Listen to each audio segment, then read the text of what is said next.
africaines, africains, depuis le continent natal de l'homme jusqu'aux diasporas africaines, d'Amérique, d'Asie, d'Europe et d'Amérique. Amis européens, américains et asiatiques de l'Afrique des libertés, vous qui êtes dans les îles des grands océans Atlantiques et Indiens, soyez les bienvenus à cette émission où nous allons parler clairement, sincèrement et proprement d'un sujet grave. La question que nous voulons affronter ce soir, c'est la question de savoir si l'Afrique a droit à la souveraineté nucléaire. Je voudrais d'abord expliquer cette question, afin que nul n'en ignore, avant d'esquisser les différentes hypothèses qui peuvent être présentées face à cette question. Et je finirai par la réponse qui me paraît la plus objective. La réponse qui me paraît la plus pertinente, la plus légitime, la plus justifiée, la plus incontestable. Et c'est cette réponse que je proposerai au peuple africain du continent des diasporas. C'est cette réponse que je proposerai aux gouvernements africains. Et c'est cette réponse que je propose d'imposer au nom de l'Afrique rassemblée dans la marche des nations du XXIe siècle. Avant toute chose, il faut commencer par expliquer ce qu'on entend par la souveraineté nucléaire. Il y a là deux mots. Il y a le mot souveraineté. On entend par souveraineté le pouvoir qu'un peuple ou qu'un individu ont d'agir par eux-mêmes, en leur propre nom, d'être responsables de leur propre histoire. Le mot souveraineté, en langue française, dérive du mot latin superus, qui veut dire le supérieur. La souveraineté, c'est donc le caractère de ce qui fait qu'un être est supérieur. Depuis la création de la Société des Nations, un principe politique de droit international a été admis par la quasi-totalité des nations et des États de ce monde. C'est le principe du droit des peuples à disposer d'eux-mêmes. Ce principe du droit des peuples à disposer d'eux-mêmes, qui est au fondement de la Société des Nations et plus tard de l'Organisation des Nations Unies, correspond parfaitement au principe de la souveraineté. Selon ce principe, c'est le Mali, le peuple malien qui décide pour le Mali. C'est le peuple français qui décide pour la France. C'est le peuple américain qui décide pour les États-Unis. C'est le peuple soudanais qui décide pour le Soudan. C'est le peuple chinois qui décide pour la Chine. Selon ce principe, c'est le peuple iranien qui décide pour l'Iran. C'est le peuple palestinien qui décide pour la Palestine. C'est le peuple israélien qui décide pour Israël. C'est le peuple nigérien qui décide pour le Niger. C'est le peuple camerounais qui décide pour le Cameroun. C'est ça, le principe de souveraineté. Écrivez ça. Celui qui n'a pas compris le principe de souveraineté ne peut pas participer utilement à cette émission et il peut déjà quitter l'émission. La souveraineté, c'est la capacité mutuellement reconnue des nations, des États constitués sur cette planète à décider chacune pour elle-même. Maintenant, il y a un deuxième concept qui s'appelle le mot nucléaire, la notion de nucléaire. Qu'est-ce que c'est que le nucléaire? Le nucléaire, c'est une puissance potentielle de la matière terrestre et universelle qui a été progressivement maîtrisée par l'homme dès lors que celui-ci a été capable de subdiviser la matière en petites particules et de les accélérer à la vitesse de la lumière. Pour ceux qui ont fait un peu de sciences physiques, on sait que aujourd'hui, la technologie de la connaissance de la matière est descendue de la notion d'atome vers celle d'électrons, de la notion d'électron vers celle de neutron vers celle de proton vers celle de neutrino. La science physique appliquée à la matière infiniment petite s'appelle la microphysique. Alors que la physique classique, celle qui étudie la matière infiniment grande, on l'appelle la macrophysique. Les progrès scientifiques dans la connaissance fine de la matière ont permis de découvrir qu'en fait la matière est énergie. C'est-à-dire que le moindre morceau de n'importe quel quoi qu'il y a sur la Terre est rempli de puissance lumineuse. Une fois qu'on a découvert que la matière est énergie, on a même parfois dit que la matière était vibration. Et je vous épargne du débat qu'il y a eu sur la nature profonde de la matière. Est-ce que cette énergie qui constitue la matière, elle est faite de corpuscules, c'est-à-dire de petites boules? Ou est-ce qu'elle est faite plutôt d'ondes vibratoires? Ça, c'est un débat qui appartient aux spécialistes de la microphysique. Je ne suis pas spécialiste de la microphysique. Je vous dis ce que j'en sais en tant que gentleman philosophe cultivé. Il y a donc ce qu'on appelle la théorie ondulatoire de la matière microphysique, et puis il y a la théorie corpusculaire de la matière microphysique. Globalement, ceux qui défendent la théorie ondulatoire disent que si on divise la matière en toute petite quantité, en petits morceaux, on aura toujours des petites billes, des sortes de petites billes qui circulent dans l'espace. Ça, c'est la théorie corpusculaire. Alors que la théorie ondulatoire dit que ce ne sont pas des petites billes qui circulent dans l'espace. Ce qui circule dans l'espace, ce sont des vibrations. Et ces vibrations, elles arrivent comme des ondes. Un peu comme les ondes musicales que vous entendiez tout à l'heure en écoutant la chanson de Wanda Christo Medley. Qu'est-ce qui est arrivé à vos oreilles? Est-ce que ce sont des petits cailloux de son qui sont entrés dans vos oreilles ou ce sont des vibrations? Les théoriciens de la vibration prennent l'exemple des ondes musicales pour dire qu'en fait toute la matière est faite comme le son. Elle est vibration.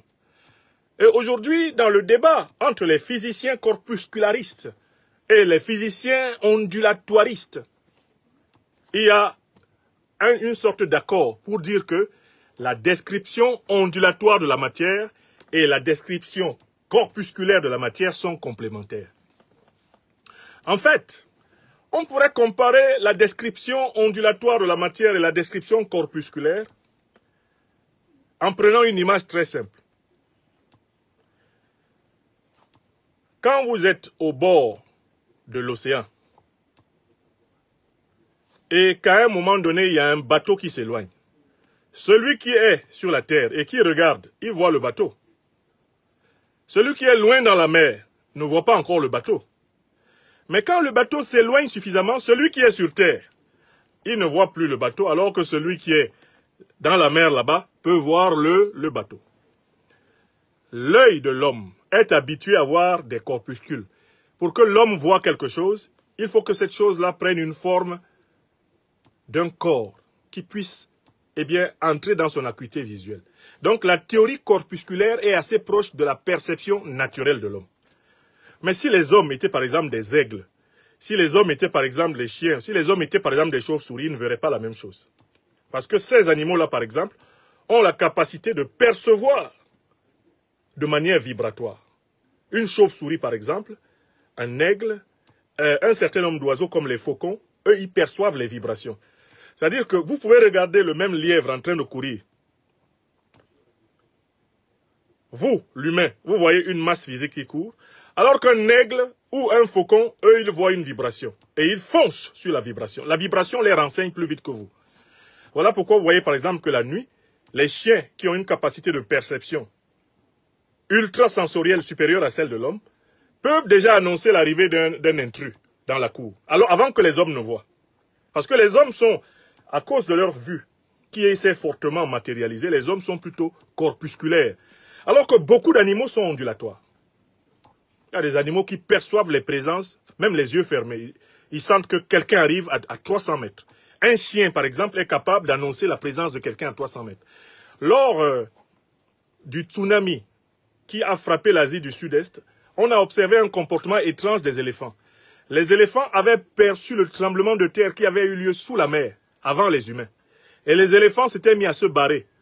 Les humains traînaient encore les pas parce que les humains voulaient voir la vague sortir de l'océan pour venir vers les terres. Mais les éléphants l'avaient déjà senti. Donc, la théorie corpusculaire de la matière et la théorie ondulatoire de la matière sont en réalité complémentaires. Mais revenons au nucléaire, parce que j'essaie de vous expliquer le nucléaire. Le principe du nucléaire est très simple.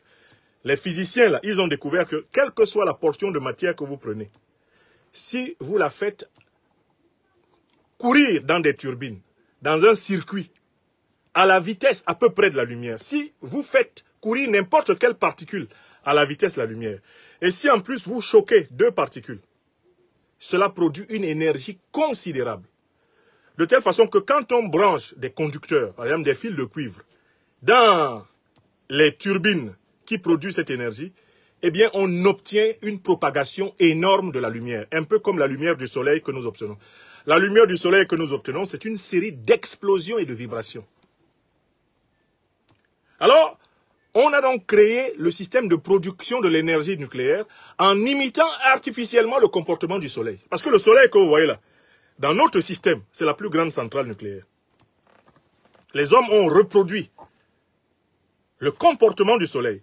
La lumière que nous recevons là, elle est issue d'un processus de fusion, de fission et d'explosion nucléaire, de combustion nucléaire, qui se déroule dans le soleil.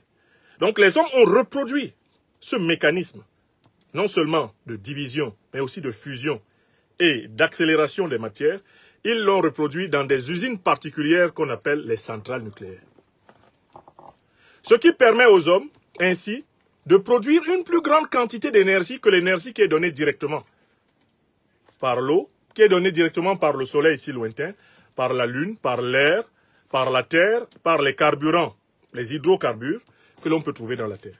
On appelle cette énergie l'énergie nucléaire. C'est une énergie qui est obtenue par l'accélération des microparticules matérielles. Et il y a un certain nombre de matières qui sont beaucoup plus susceptibles d'utilisation dans l'énergie nucléaire. L'une des plus importantes s'appelle l'uranium. L'uranium a une facilité d'être transformé en énergie nucléaire puissante. Parce que, eh bien, la fission, la fusion, l'accélération et le choc de particules d'uranium produisent une énergie considérable. C'est le travail particulier qui a été mené au début du XXe siècle par Albert Einstein, Fermi et un certain nombre de physiciens, notamment américains, allemands et juifs. Physiciens européens. Ils ont travaillé là-dessus et ils ont découvert la formule qui permet de reproduire donc des réactions nucléaires sur la Terre. Je vous ai toujours parlé ici d'un courrier particulier qu'Einstein, en compagnie de son ami Infeld, et à partir des calculs d'un autre mathématico-physicien appelé Fermi, Einstein écrit le 2 août 1939 une lettre au président américain Franklin Delano Roosevelt. La lettre dit ceci. Nous venons de découvrir avec Infeld, avec Fermi, une formule qui permettrait de reproduire sur la Terre des quantités d'énergie considérables. Mais il y a une matière présente sur la Terre qui est absolument adaptée à ce projet. Cette matière pourrait même nous permettre de construire non seulement des sources d'énergie supérieures aux énergies naturelles que nous connaissons, mais elle pourrait nous permettre de construire des armes redoutables pour défendre notre civilisation. Cette matière, c'est l'uranium. Et Einstein d'ajouter, le pays qui en a la quantité la plus énorme, aujourd'hui connu sur la Terre, c'est le Congo belge, l'actuelle République démocratique du Congo. Einstein d'ajouter, président Franklin Delano Roosevelt, faites tout pour que le sous-sol du Congo belge ne soit jamais contrôlé par les Congolais, mais qu'il soit contrôlé par les grandes puissances occidentales, dont d'abord les États-Unis. Car si le sous-sol congolais tombe entre les mains des nazis allemands, ou tombe entre les mains des soviétiques, de l'Union des républiques socialistes soviétiques de l'époque, nous, les Européens, on est morts. Ils auront ici accès au combustible le plus stratégique de la Terre. Je tiens à vous rappeler, pour ceux qui ne le savent pas, que la bombe atomique qui a été utilisée en 1945, les 2 bombes atomiques qui ont été utilisées en 1945 par les États-Unis d'Amérique contre le Japon, à Hiroshima et à Nagasaki, ont été faites avec l'uranium africain volé au Congo par les pillards américains. Ça, c'est une vérité scientifique. Je vous invite à lire en particulier les travaux de la docteure Susan Williams, qui a énormément travaillé sur cette question et qui a expliqué, entre autres, pourquoi on a tué le secrétaire général de l'ONU, Dag Hammarskjöld, pourquoi on a tué Lumumba. Cherchez Dr. Susan Williams. C'est une historienne américaine. Elle a fait des travaux remarquables là-dessus. L'un de ses maîtres ouvrages est là, tout en bas de la pile que j'ai à ma droite. Je vous ai déjà parlé de ces ouvrages. Donc, la première partie de cette émission est remplie. Tout le monde sait ici ce que ça veut dire, souveraineté. Capacité de décider par soi-même. Ça s'applique au domaine politique, le droit de choisir ses dirigeants. Ça s'applique au domaine économique, le droit de battre sa propre monnaie, de contrôler son système économique. Cela s'applique au domaine scientifique, au domaine industriel, le droit de libérer son génie, de créer des œuvres. La souveraineté s'applique au domaine géopolitique et géostratégique, le droit de se défendre, de se donner les moyens d'être craint et respecté dans le monde. Tout cela est dans la souveraineté. Je vais vous expliquer ce que c'est que le nucléaire. C'est la source d'énergie artificielle la plus puissante qu'on puisse trouver sur la Terre. Et cette source d'énergie, elle est facile à produire à partir d'une matière première souterraine qui s'appelle l'uranium et dont l'Afrique est remplie. L'Afrique est le continent le plus doté de réserves en uranium de toute la planète. Quand on possède cette connaissance élémentaire que je viens de résumer de ce que c'est que la souveraineté nucléaire, on peut aller à la deuxième partie de notre réflexion. Pourquoi est-ce que je vous en parle aujourd'hui? Quel est le contexte dans lequel je vous en parle aujourd'hui? Pourquoi je soulève la question, l'Afrique a-t-elle droit à la souveraineté nucléaire? Je vais rappeler le contexte avant qu'on arrive à la réponse à la question.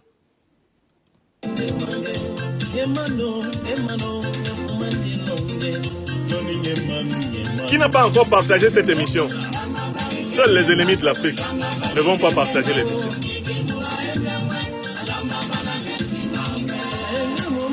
Nemano, nemanie longue, nemumano mama. Lama banangem ki mange. Qui n'a pas encore partagé l'émission? Vous avez peur de qui? Partagez l'émission, dis donc. Mais quick. Les lions et lions indomptables de la libération panafricaine du Cameroun, au travail. Donnez l'émission au peuple. L'Afrique des libertés, au travail. Mes amis, dans toute l'Afrique de l'Ouest en combat, dans l'AES, au travail. L'Afrique centrale, au travail. Partagez l'émission. C'est avec ça qu'on éveille un peuple. Et qu'on prépare les grandes batailles de l'histoire. Tu connaîtras la vérité et la vérité va te libérer. Nemano, manier longue.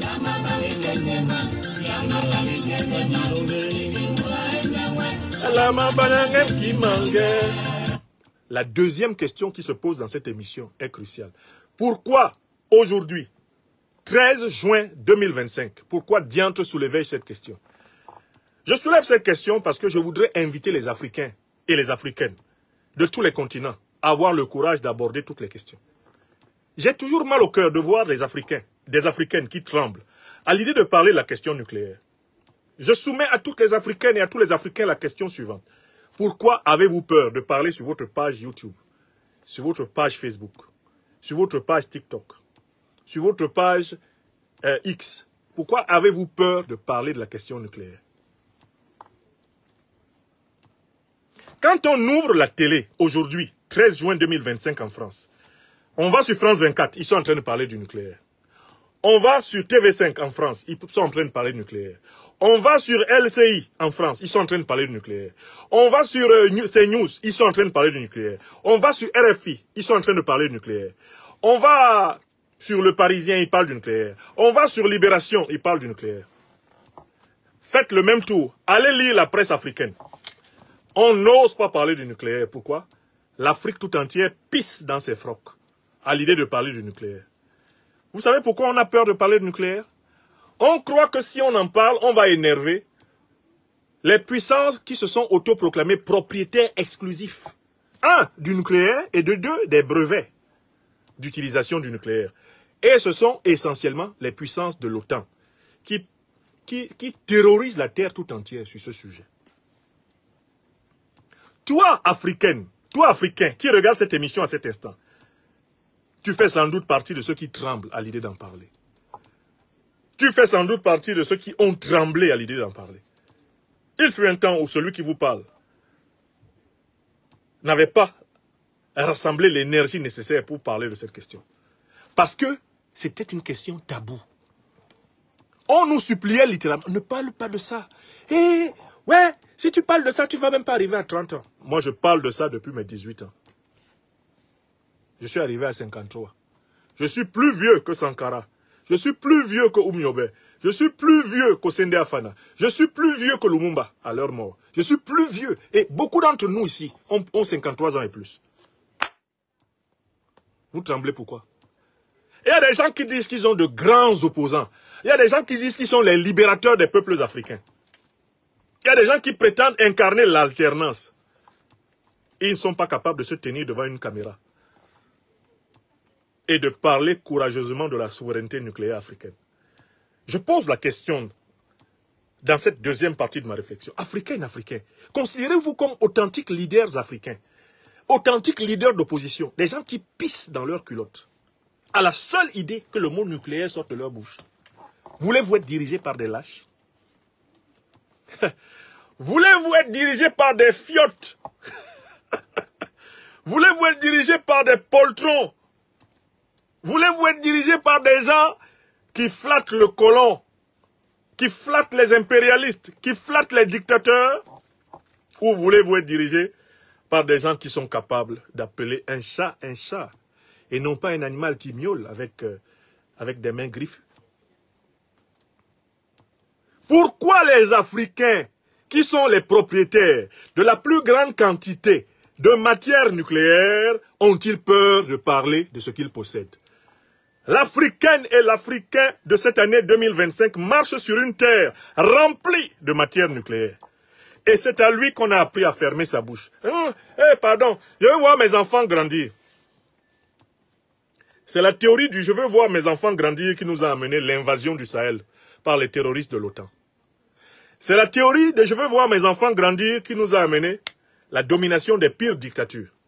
C'est la théorie de « je veux voir mes enfants grandir » qui nous a amené le Congo pillé, déchiqueté par le M23, c'est-à-dire le Rwanda et l'Ouganda sous les ordres de l'OTAN.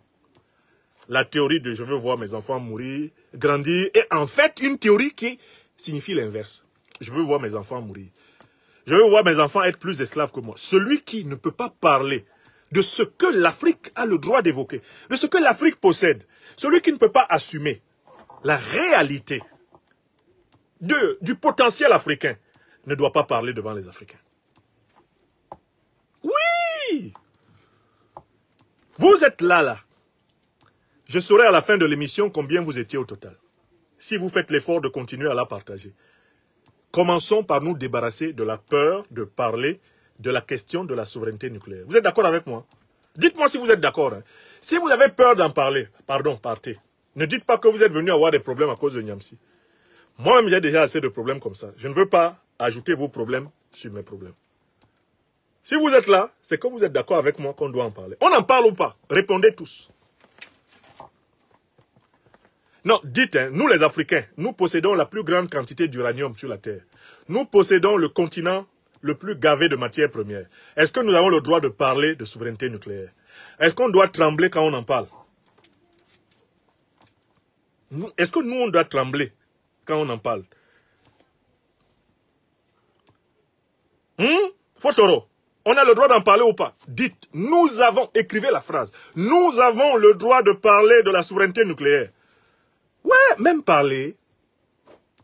Comme on dit chez moi à Douala, même parler, dis donc. On ne peut même pas parler. Parler. Et l'Afrique en est arrivée à ce niveau-là. Quelqu'un dit, je suis leader de l'opposition, on lui dit, le Cameroun aura-t-il droit à la souveraineté nucléaire? Il dit, c'est-à-dire que en considérant, en attendant, sous réserve que... Ouais, Balor Pékin. Cameroun, Asia. On prend Biapol, servile servant de la France-Afrique. Biapol, le Cameroun a-t-il droit à l'énergie nucléaire? Je dois dire que cette question relève d'un domaine complexe dans lequel les grandes ambitions se sont inscrites il y a longtemps.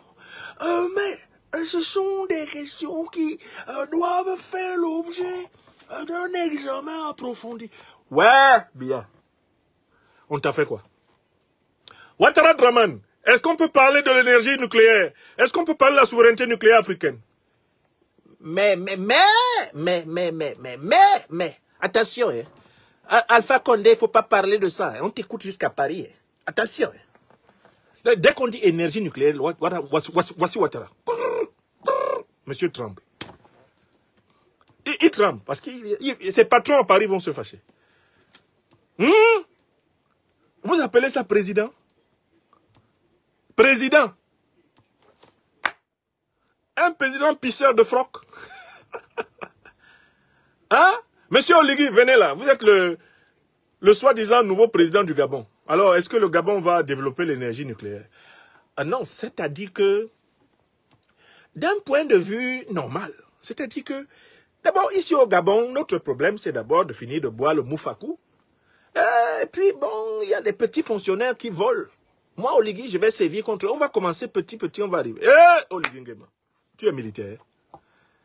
Tu dis que tu es militaire, Oligui. Toi aussi, tu es général. Quand on parle des généraux, toi aussi, tu viens. Balor Pékin. Patrice Talon, amenez-vous. Est-ce qu'on peut parler de l'énergie nucléaire au Bénin? Alors moi, Patrice Talon en particulier, vous savez, j'ai toujours eu une vision proactive du développement du Bénin. C'est un développement qui doit atteindre un niveau d'accélération potentielle qui, de toutes les façons, sera admiré, comme celui des 4 dragons de l'Asie du Sud-Est. J'ai toujours pensé en effet que le Bénin doit être un hub qui sera capable de briller et rayonner sur toute l'Afrique de l'Ouest, débouchant ici sur un... On dit Talon. Arrête de parler comme un puits de craie qui tombe. Comme on dit en Bassar. Arrête de parler comme un puits de craie qui tombe. BPM, un puits de craie. Talon, on t'a posé une question. Le Bénin a-t-il droit à la souveraineté nucléaire? Réponds oui. Et dis pourquoi. Ou non. Et dis pourquoi. Arrête tes broderies. Bon, on va à Dakar. Bassirou Diomaye Faye. L'Afrique a-t-elle droit? Le Sénégal a-t-il droit à la souveraineté nucléaire? En tant que président du Sénégal, j'ai toujours pensé que nous ne pouvons pas recevoir notre réflexion sur une injonction de l'étranger. J'ai donné des instructions fermes au Premier ministre Ousmane Sonko pour que des réflexions soient menées pour développer des alternatives aux énergies actuelles. Cela étant dit, le Sénégal n'est pas dogmatique sur ces questions. Il reste ouvert à la coopération interne. Bassirou, tu as été élu en disant que tu voulais la rupture. Bassirou, ça c'est quelle rupture ça? Quelles sont ces paroles confusionnelles? Bassirou, on t'a posé une question simple. Pour ou contre la souveraineté nucléaire africaine? Mais quand vous quittez tous ces pays qui sont dirigés par des mollassons france-africains, des individus ambigus, des reptiliens, et vous allez poser la question à Assimi Goïta, général d'armée, président du Mali. Monsieur le président Assimi Goïta, l'Afrique a-t-elle droit à la souveraineté nucléaire? Réponse d'Assimi Goïta, oui, nous avons droit à la souveraineté nucléaire. D'ailleurs, nous avons engagé une convention de coopération avec nos partenaires russes, avec nos partenaires chinois pour la construction des centrales nucléaires maliennes. Vous voyagez encore, vous dites, ouais, là, il y a garçon au Mali. Vous arrivez à Ouagadougou, vous rencontrez le président du Faso. Vous lui posez la question en Mondovision. Monsieur le président Ibrahim Traoré, l'Afrique a-t-elle droit à la souveraineté nucléaire? Sans aucune contestation. Je dis oui, 1000 fois, 36 000 fois. Je dis oui aujourd'hui, oui demain, oui après-demain. Jusqu'à la fin du monde, oui. On dit ouais, le Burkina est dirigé, il y a un garçon au Burkina. On prend l'avion, on arrive à Niamey, chez le doyen. le général d'armée Abdourahmane Tchani. On dit, monsieur le général d'armée, président de la République du Niger, le Niger a-t-il droit à la souveraineté nucléaire? Il dit, astaghfirullah. Non seulement le Niger a droit, mais il va développer ce droit. Parce que c'est le Niger qui éclaire la France depuis 60 ans. Le Niger s'est fait piller par les multinationales étrangères. Ils ont ramassé ici des quantités de pétrole incroyables, des quantités de gaz incroyables, des quantités d'uranium incroyables. Ça suffit. Désormais, le Niger va développer son autonomie énergétique. Voilà. Voilà 3 présidents. Voilà 3 présidents. Quand ils parlent, on comprend. Donc vous là, nous qui sommes là, les civils africains, il faut que nous nous décomplexions sur la question du nucléaire. Il faut que nous nous libérions du complexe de silence, du complexe taboutique. Il faut que nous nous libérions de la phobie d'en parler, parce que la phobie ne nous sauve pas. La peur n'a jamais sauvé les Africains. Il y a des Africains qui avaient peur, mais il y a quand même eu plus de 200 ans de traite négrière. Il y a les Africains qui avaient peur, il y a eu pratiquement 300 ans de colonisation. Il y a les Africains qui avaient peur, il y a quand même eu la néocolonisation, l'impérialisme et aujourd'hui l'impérial terrorisme. Astaghfirullah. La peur a sauvé combien d'Africains? Donc maintenant l'Afrique a dos au mur, elle n'a pas le choix. Les Africains ne peuvent plus se réfugier derrière la phobie pour ne pas assumer leur vie. L'Afrique doit vivre. L'Afrique doit vivre. Et pour vivre, l'Afrique doit crânement affirmer, en effet, sa capacité à s'assumer comme nation souveraine, comme continent souverain, comme réseau de peuples souverains. Alors, pourquoi je pose cette question aujourd'hui? Personnellement, je vais vous dire, pourquoi je traite de cette question aujourd'hui. Ma conscience est blessée, mon âme saigne par le mépris de la souveraineté de l'Iran. Ce mépris est le fait de l'ensemble des puissances de l'OTAN, depuis les États-Unis jusqu'à tous leurs satellites européens. Israël se lève, bombarde un pays, exactement comme ils ont fait avec la Palestine. Israël se lève, détruit toute la Palestine, détruit Gaza, au mépris du droit international, au mépris des décisions et des résolutions de l'ONU. Rien n'arrive à Israël. Israël qui est pourtant le bras armé de l'OTAN, et notamment des États-Unis au Moyen-Orient. Israël qui est en réalité protégé par l'armée américaine. Exactement comme l'Ukraine est protégée par l'armée américaine pour attaquer la Russie. Exactement comme le Rwanda et l'Ouganda sont protégés par l'OTAN pour attaquer la RDC. Ainsi fonctionne Israël au Moyen-Orient. C'est le même principe. On les a vus massacrer plus de 50 000 Palestiniens. Personne d'entre nous ici ne peut avoir la faiblesse de penser que, les combattants palestiniens devaient tuer des civils israéliens. Aucun homme normal ne peut dire aux combattants tuer les civils de l'occupant. Ça, c'était notre débat. Mais personne ne peut cautionner les plus de 1300 Israéliens, dont la plupart des civils qui ont été tués. Mais ils ont tué en vengeance, ils ont tué plus de 50 000 Palestiniens. Rien ne leur est arrivé. Netanyahou, rien ne lui est arrivé. Malgré les déclarations du bout des lèvres des dirigeants occidentaux, rien ne lui est arrivé. Il y a même eu un mandat d'arrêt international contre lui. Aucune application.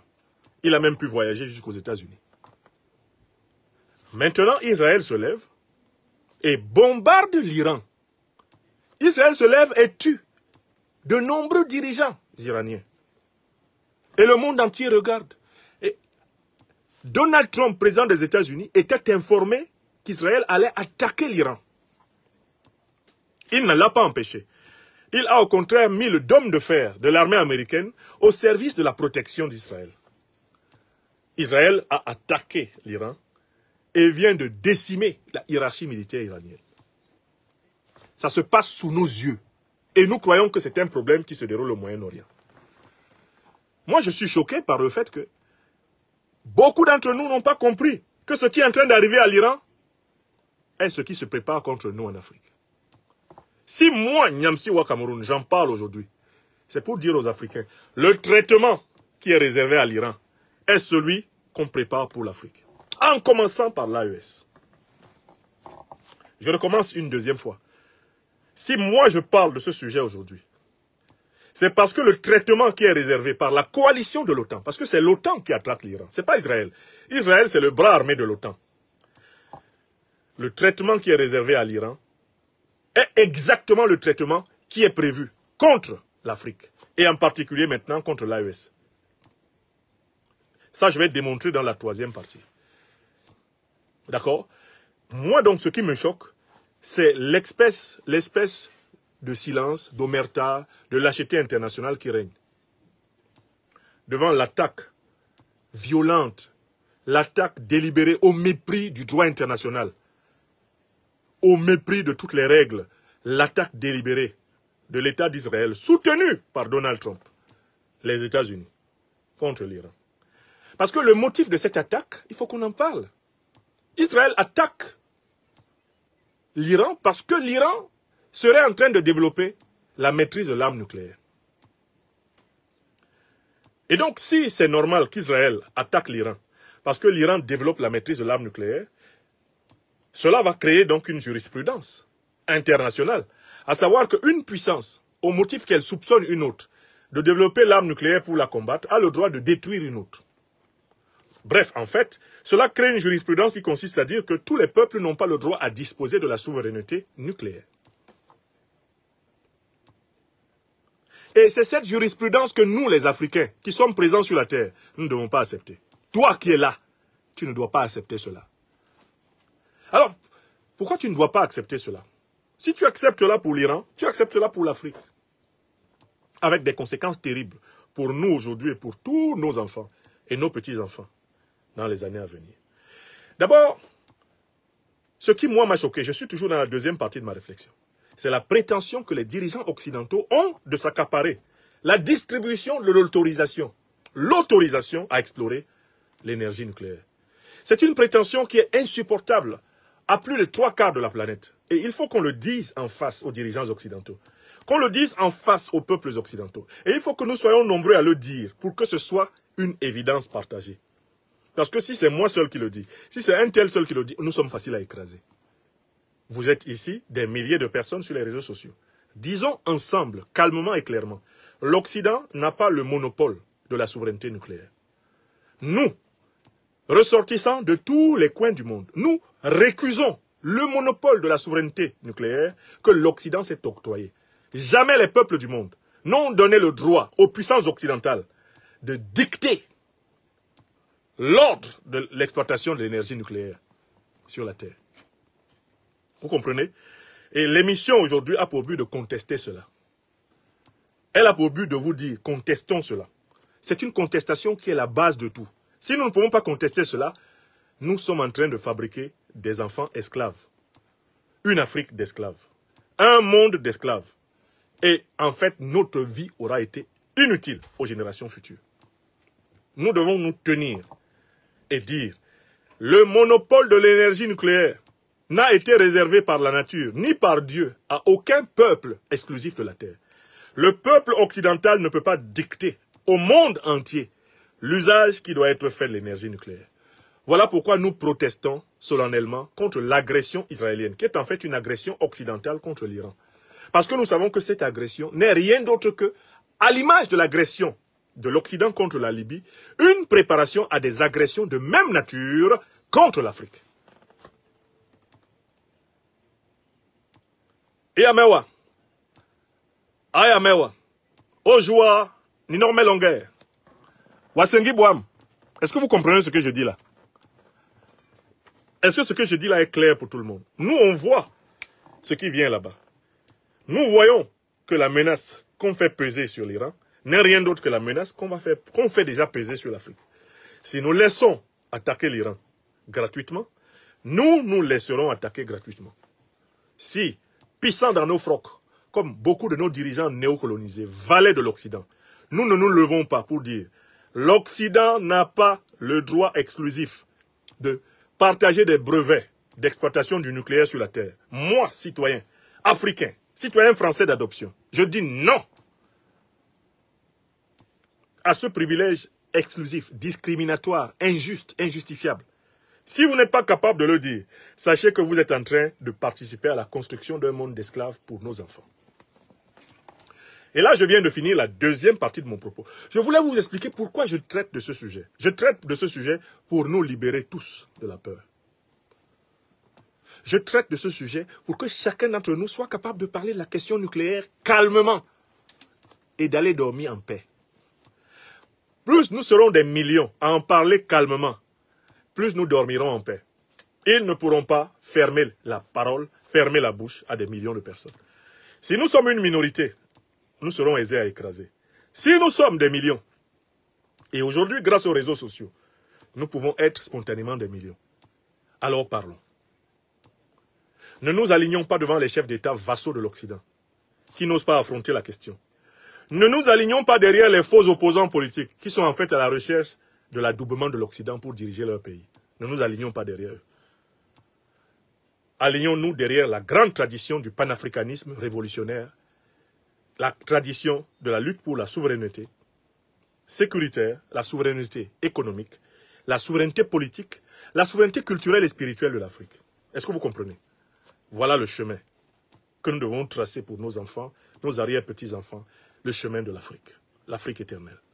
Et ça, c'est ce que je voulais montrer dans la deuxième partie. Maintenant, on va aller dans la troisième partie, on va répondre à la question posée. L'Afrique a-t-elle donc droit à la souveraineté nucléaire? Quels sont les arguments en vertu desquels l'Afrique a droit à la souveraineté nucléaire? Vous me connaissez, vous m'appelez le docteur des preuves, je vais vous donner 5 arguments, 5, qui sont imbattables, en vertu desquels l'Afrique a droit à la souveraineté nucléaire. Je dis bien 5. Et pardonnez-moi mes réflexes de professeur, je souhaite que vous notiez les arguments. Vous savez, vous écrivez argument 1. L'Afrique a droit à la souveraineté nucléaire parce que. Argument 2. L'Afrique a droit à la souveraineté nucléaire parce que. Argument 3. L'Afrique a droit à la souveraineté nucléaire parce que. Argument 4. L'Afrique a droit à la souveraineté nucléaire parce que. Argument 5, pareil. S'il vous plaît, notez les arguments pour que vous soyez à l'aise dans ce débat avec n'importe qui sur la Terre.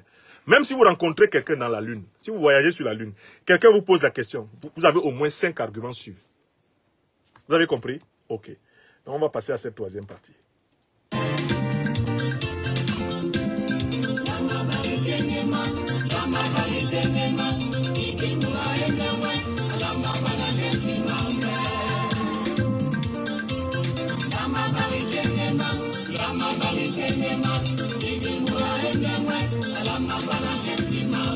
Oh, Ngemano, Ngemano.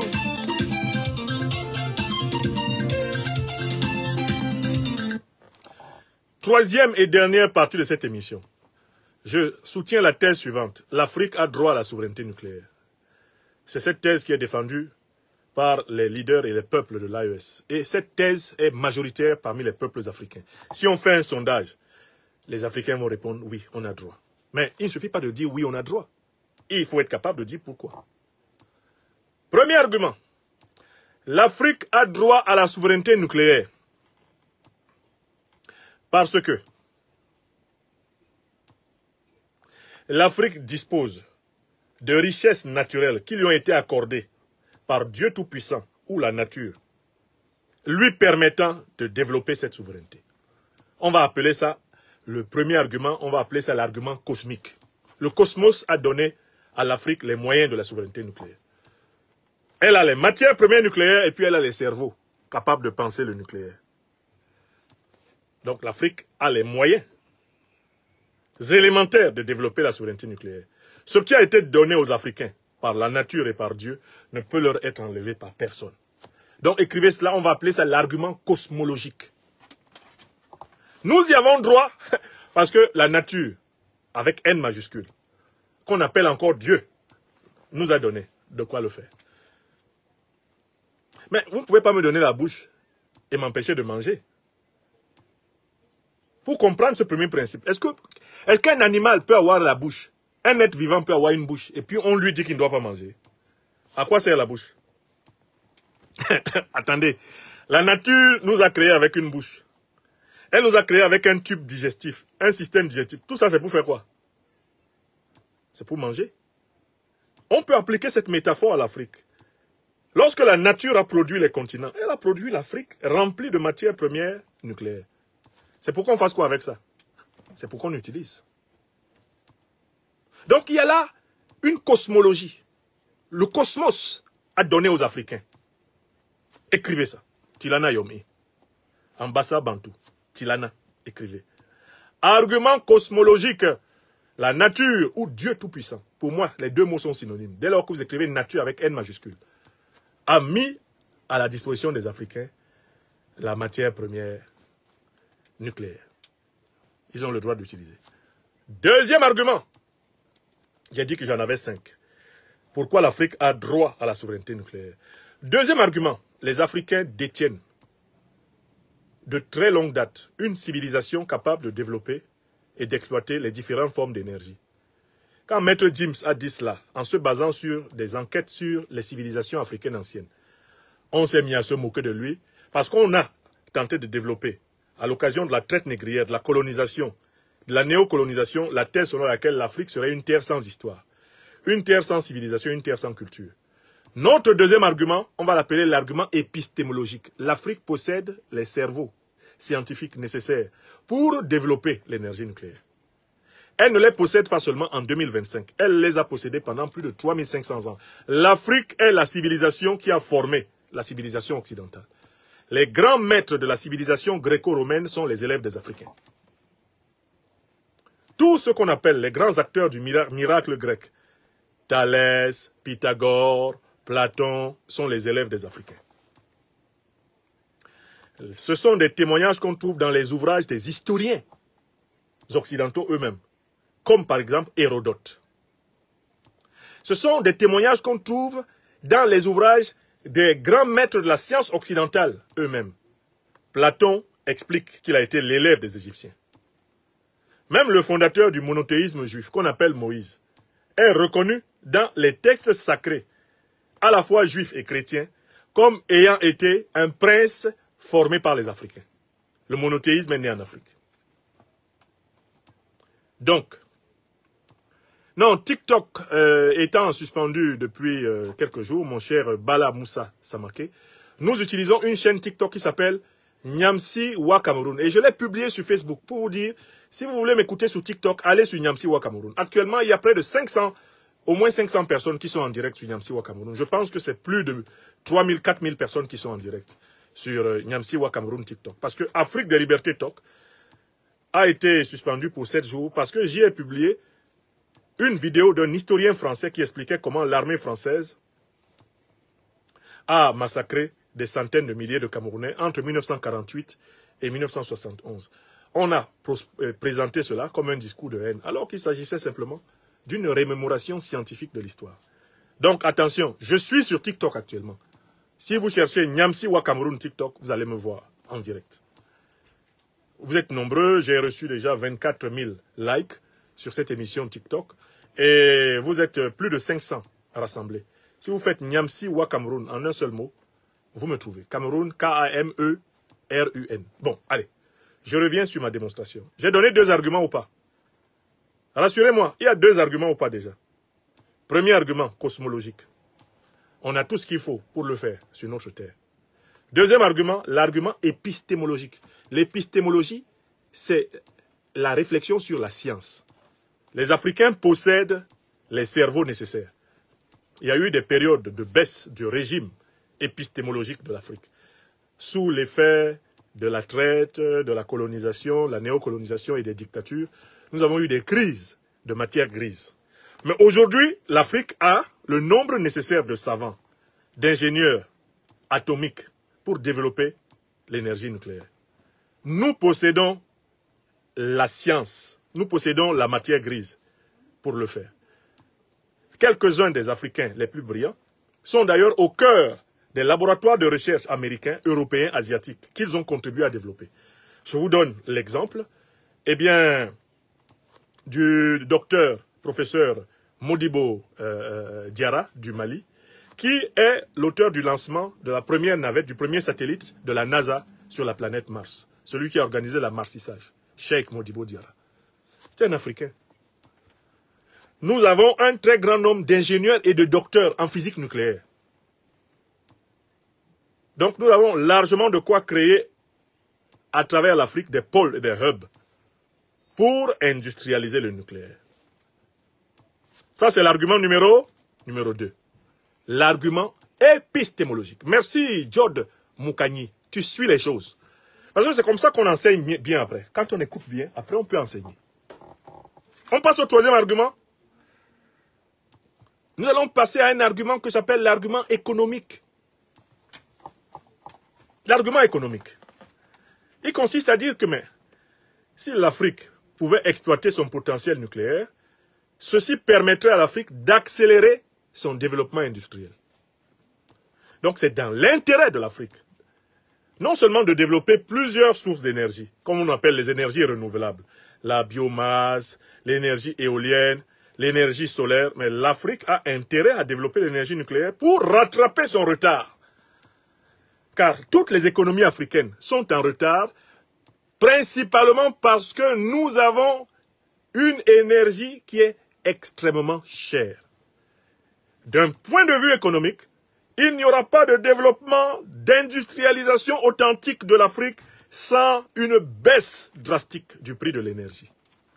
Donc, c'est dans l'intérêt vital de l'Afrique de développer l'énergie nucléaire pour pouvoir faire baisser le coût de l'énergie et ainsi financer son développement endogène et écologique. Écrivez ça. Donc, vous écrivez, troisième élément, l'argument économique. Personne sur la Terre, vous pouvez aller à Harvard, à Cambridge, vous pouvez aller à la Sorbonne, là à Paris, là, 130 km d'ici. Il n'y a aucune université où quelqu'un peut démontrer le contraire des arguments que j'avance. Je dis bien aucune, il n'y a personne. Dans tout le système solaire, là, et où il y a job. Argument 3. Mais écoutez, si c'était économiquement non rentable, les Occidentaux auraient déjà fermé toutes leurs centrales de recherche nucléaire.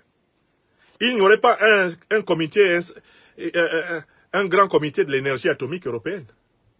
Il n'y aurait pas de savants atomiques, il n'y aurait pas de physiciens nucléaires en France, en Allemagne, partout. Les États-Unis, etc., ils n'auraient pas d'armes nucléaires, ils n'auraient rien si ce n'était pas utile. Et une bonne partie de leur production d'énergie ne reposerait pas sur leurs centrales nucléaires.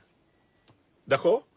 Il n'y a qu'à voir quelles sont les puissances qui sont en avance sur le plan économique et on se rendra compte que ce sont des puissances qui maîtrisent l'énergie nucléaire. Parce que c'est une énergie qui procure de l'économie, de l'énergie à vil prix, qui procure la puissance économique à vil prix. Bon, ok.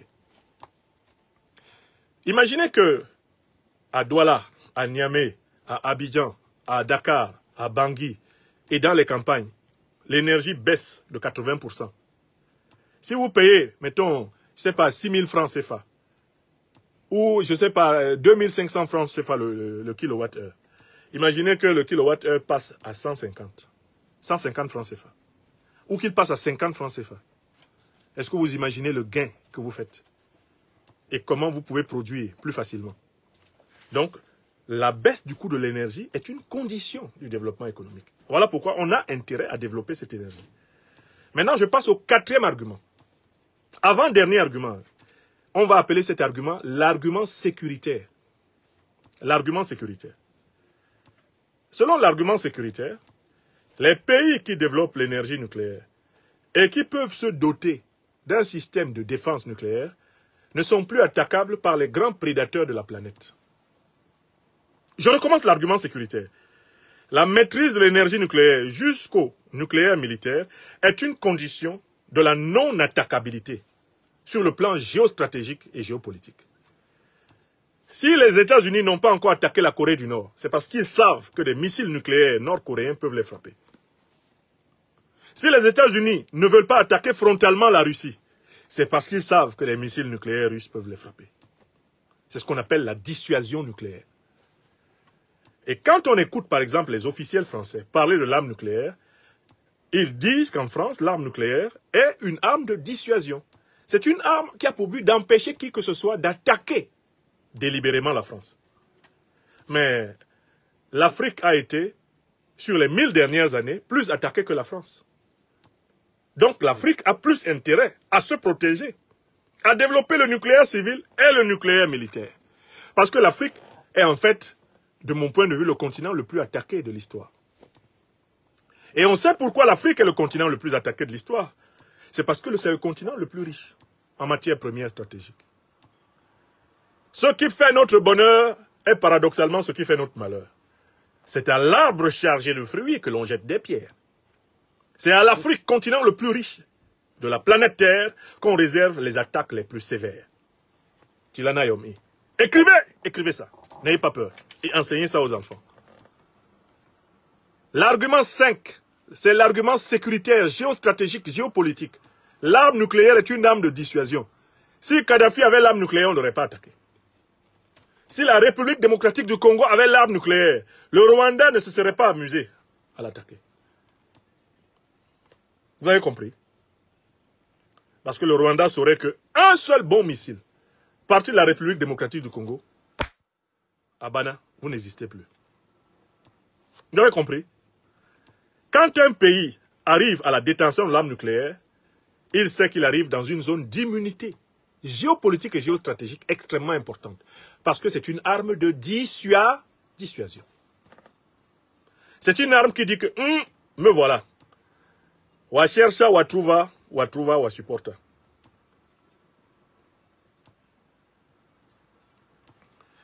Vous savez ce que dit l'arme nucléaire? Elle dit que, me voilà, oh, je passe comme ça.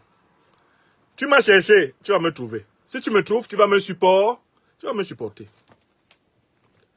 Voilà pourquoi Kim Jong-un marche lui doucement à Pyongyang. Macron peut dire ce qu'il veut, ou peut dire ce qu'il veut. Partagez l'émission là. Ça commence à les faire trembler. Partagez l'émission côté Facebook. Partagez l'émission côté Facebook. Ils sont en train de souffrir. Pourtant, je suis juste en train d'enseigner les choses élémentaires à mon peuple. Ouais, dis donc. Est-ce qu'il y a la jalousie dedans? Est-ce que c'est un discours de haine? Ne faites point de moi cet homme de haine pour qui je n'ai que haine, disait Césaire. Ne faites point de moi cet homme de haine pour qui je n'ai que haine, disait Aimé Césaire dans le cahier d'un retour au pays natal. Et il continuait. Car ce que je veux, c'est pour la faim, F-A-I-M, universelle. C'est pour la soif universelle. Oui. Je serai la bouche des malheurs qui n'ont pas de bouche, la liberté des voix qui s'affaissent. Je serai la voix des malheurs qui n'ont point de bouche, la liberté de celles qui s'affaissent au cachot du désespoir. Laissez l'Afrique parler au moins. Ouais, dis donc. On ne peut pas parler. Les gars, laissez-nous parler au moins. Hein? Vous avez le G7, G5, G ceci. Nous, on n'est pas dedans. On est seulement ici, en train de parler. Vous tremblez, vous pissez, vous menacez de vous étrangler. Ouais, non. Doucement, doucement, on va arriver. À Douala, on dit Nayo. Nayo. Soffrez. Doucement, doucement, on va arriver. Vous avez le quatrième argument ou pas?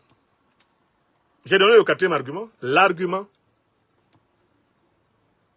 de la dissuasion. L'argument sécuritaire, l'argument géostratégique.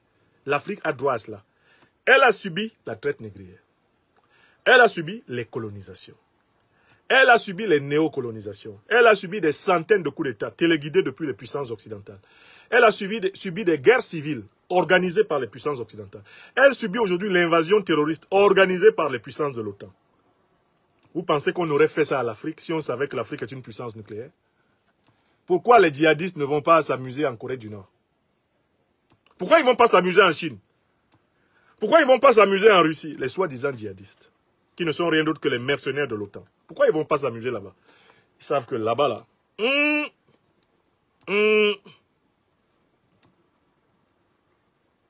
Donc ça, c'est le quatrième argument. Et il y a maintenant le cinquième argument. Je l'appelle l'argument moral. L'argument moral. Écoutez bien, pourquoi je l'appelle argument moral? Parce que c'est un argument qui consiste à dire ceci. De toutes les puissances qui existent dans le monde, quelle est la puissance qui a déjà utilisé des armes nucléaires pour tuer des centaines de milliers d'êtres humains? Quelle est la puissance qui a utilisé l'arme nucléaire pour tuer des êtres humains depuis qu'on est sur la Terre? Jusqu'à l'instant où je vous parle, la seule puissance qui a utilisé l'arme nucléaire pour tuer des êtres humains s'appelle les États-Unis d'Amérique. Et c'est cette puissance qui prétend enseigner la démocratie, les droits de l'homme, l'état de droit, la bonne gouvernance à la planète entière. Elle a massacré des centaines de milliers d'innocents à Hiroshima et à Nagasaki en 1945. L'argument moral consiste à dire ceci aux dirigeants américains. Après Hiroshima et Nagasaki, vous, dirigeants américains, gouvernants américains, peuple même des États-Unis, et vous, les alliés des États-Unis, de l'OTAN, vous avez perdu tout pouvoir de dire ce qui est bien et ce qui est mal en matière d'usage du nucléaire sur la Terre. Car vous n'avez ni été jugé, ni été condamné.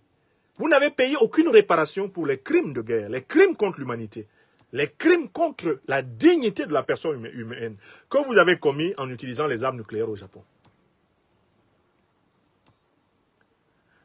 D'un point de vue moral, l'usage de l'arme nucléaire contre le Japon a discrédité l'Occident pour légiférer pour le monde entier en matière d'usage de l'arme nucléaire. L'Occident devrait plutôt entrer dans une logique de repentance, de contrition, d'auto-affliction. L'Occident devrait entrer dans une logique de remords, de culpabilité, et il devrait la fermer. L'Occident devrait être politiquement la puissance qui dit « nous avons eu tort de le faire ». L'Occident devrait être à l'avant-garde de la non-prolifération des armes nucléaires, en commençant par les armes nucléaires occidentales. Or, qu'est-ce qu'on voit? Quel est le pays de ce monde qui a le budget militaire le plus élevé? Quel est le pays de ce monde qui a le budget militaire le plus élevé? Écrivez le nom du pays qui continue de mettre la plus grande partie de son PIB dans le développement des armes les plus létales pour l'être humain. Ce pays sont les États-Unis. Même la Chine, qui monte en puissance aujourd'hui, n'a pas un budget militaire comparable à celui des États-Unis. Bon.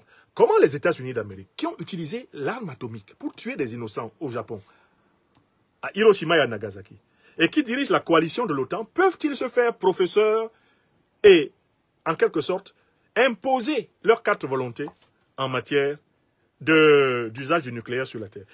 Peux-tu avoir commis les pires bavures contre l'humanité et vouloir dicter à l'humanité ton exemple, ton modèle, si ce n'est en réalité proposer à l'humanité de se suicider en t'imitant?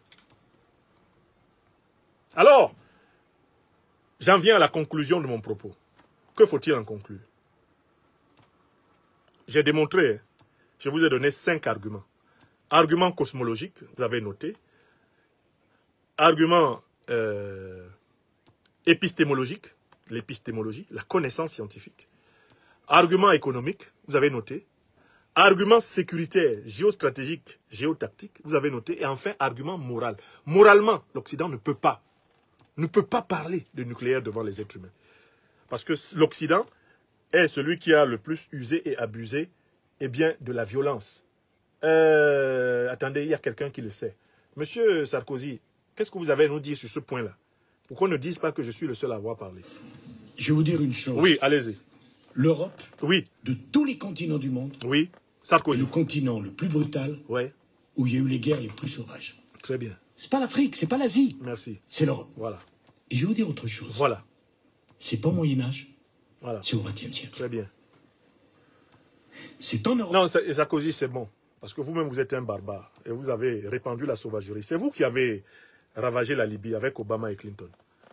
Mais pourquoi voulez-vous qu'on laisse l'arme nucléaire dans les mains du continent le plus barbare de l'humanité? Pourquoi voulez-vous qu'on laisse l'exclusivité du contrôle de l'arme nucléaire entre les mains du continent le plus barbare de l'humanité? Sarkozy, continuez. Continuez, décrivez vos œuvres. C'est en Europe qu'on a exterminé des Juifs. Ouais. C'est en Europe qu'on s'est battu. Quand on a dit, avec la guerre russo-ukraine, c'est le retour de la guerre qu'on n'avait pas vue, c'est une stupidité. Ouais. Puisqu'on a oublié la Bosnie. La Libye. Si vous n'avez pas l'Union européenne, vous avez des affrontements considérables. Bon, allez, Sarkozy, c'est bon. Voilà quelqu'un qui s'auto-accuse et qui ne se rend même pas compte qu'il est en train de décrire sa propre action. Bon, vous avez donc compris la situation. Vous avez 5 arguments.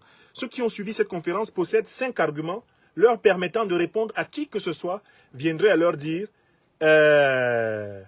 l'Afrique n'a pas droit à la souveraineté nucléaire. L'Afrique y a droit. Maintenant, la question, c'est comment? Comment on y va au regard du contexte?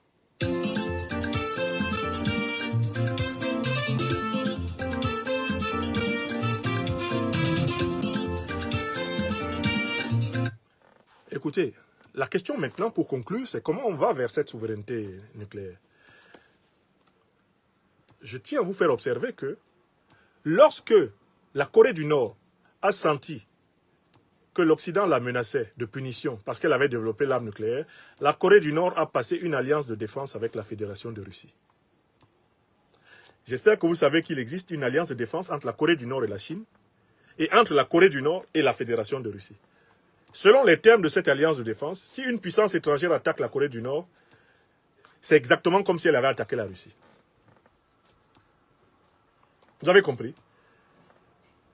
Le philosophe russe Alexandre Dugin a publié aujourd'hui un éditorial dans lequel il a expliqué pourquoi l'attaque d'Israël contre l'Iran a été facilitée. Il dit qu'elle a été facilitée par les hésitations des dirigeants iraniens à signer un accord de coopération et de défense réciproque avec la Russie. Dugin précise, et allez lire cela, je vous mettrai l'article qu'il a publié aujourd'hui même. Dugin précise que c'est parce que l'Iran a cru pouvoir se défendre seul face à la menace israélienne, qui est en fait la menace de l'OTAN, que l'OTAN l'a attaqué aussi facilement. Car, de la même façon que les pays de l'OTAN sont derrière l'Ukraine, en sachant que les États-Unis sont leur parapluie nucléaire, eh bien de la même façon, aujourd'hui, la Corée du Nord sait que la Chine et la Russie, plus elles-mêmes, font son parapluie nucléaire. Dugin explique que c'est parce que les Iraniens ont cru en leur capacité à se défendre seuls face à la menace nucléaire israélo-américano-occidentale que les Iraniens sont l'objet d'une attaque aussi sévère. S'ils avaient passé les accords de coopération et de défense réciproques avec la Russie, les États-Unis et leur satellite Israël réfléchiraient par 2 fois avant d'attaquer l'Iran. Comme ils réfléchissent par 2 fois avant d'attaquer la Corée du Nord. Donc, quelle est la leçon à tirer là pour l'Afrique? La leçon à tirer là pour l'Afrique est la suivante. Il faut crânement passer des accords de défense avec les puissances qui acceptent que nous développions notre autonomie nucléaire. Écrivez ça. Il ne faut pas faire ça en cachette. Il faut faire ça à midi. Au moment où le soleil est au milieu du ciel. Il ne faut pas se cacher pour le faire. Il faut le faire à midi. Au moment où le soleil est au milieu du ciel. Les Africains ont tout vu. Déportation en esclavage. Massacres, crimes coloniaux. On a tout vu. On ne craint plus rien. Nous allons donc crânement défendre notre continent. Pour cela, il faut passer les alliances. Les dirigeants africains qui rasaient les murs pour le faire, il n'y a aucun mur à raser. Kadhafi a rasé les murs, il a fini dans un tuyau d'évacuation. Ils sont venus le chercher pour le tuer. Ils l'ont massacré. Saddam Hussein a rasé les murs, ils l'ont trouvé dans un trou, ils l'ont pendu. Les dirigeants africains doivent savoir. Ils doivent se convaincre que la marche vers l'autonomie est une marche irréversible. C'est qui même me suivent, mais je ne regarde pas derrière. Le président Sankara avait une image pour ça, il dit, quand on marche vers la véritable indépendance, on est comme un cycliste qui pédale sur un vélo dont la corde est tendue sur un abîme. S'il arrête de pédaler, il tombe. Cette image s'applique au peuple africain. Elle s'applique à tous les dirigeants africains authentiques aujourd'hui. On n'a pas le droit de rétro-pédaler. On doit avancer. Donc, les alliances stratégiques avec les grandes puissances nucléaires du monde multipolaire sont des alliances nécessaires et urgentes. Écrivez ça. Ça fait 1. De 2. De 2. Nous devons en Afrique massivement investir dans la formation de nos cadres, dans tout le domaine énergétique. Bien sûr, il est important de ne pas centrer tout le parc énergétique africain sur le nucléaire. Car on sait très bien que le nucléaire comporte un certain nombre d'inconvénients. Parmi ces inconvénients, il y a le problème du traitement des déchets nucléaires.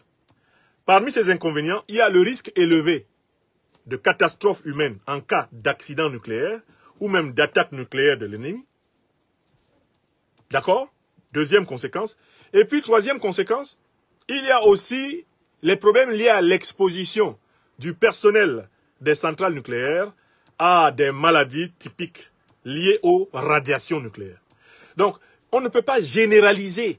On ne peut pas considérer la technologie nucléaire comme le nec plus ultra de la production de l'énergie en Afrique. D'autant plus que l'Afrique est un continent qui recèle d'un immense potentiel en énergie renouvelable, en énergie vraiment écologique de toutes sortes. Nous devons diversifier notre parc énergétique, mais nous devons développer le nucléaire civil et développer le nucléaire militaire pour notre sécurité. Il n'y a pas de débat là-dessus. Il ne faut même pas craindre ça, il faut le dire. Parce que même si on ne le dit pas, les dirigeants occidentaux savent que nous le pensons. Moi, Nyamsi Wa Cameroun, quel que soit le philosophe, l'intellectuel, l'homme politique occidental qui me regarde, quand il me regarde là, il sait que je souhaite que l'Afrique développe non seulement son nucléaire civil, mais son nucléaire militaire. C'est vrai ou c'est faux? Donc pourquoi faut-il que je me cache derrière mon petit doigt pour le dire?